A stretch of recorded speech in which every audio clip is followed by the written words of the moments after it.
Welcome to today's video, where we will tackle a tricky problem that many Java developers encounter. The problem we're going to discuss revolves around the perplexing behavior of the throw E statement in a specific code snippet.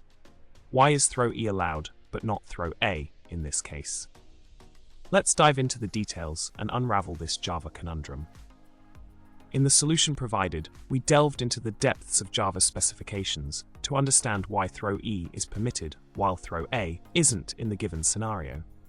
The key lies in the exceptional nature of exception parameters in catch blocks, which operate under special rules. By exploring sections 11.2.2 and 11.2.3 of the Java language specification, we uncovered the reasons behind this seeming inconsistency. In essence, the crucial point to note is that the throw E statement, when E is the exception parameter in a catch block, cannot propagate throwable.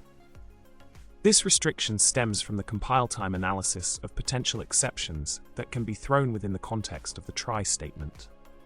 On the other hand, the scenario changes for throw A, where different considerations come into play, as elaborated in the Java language specification.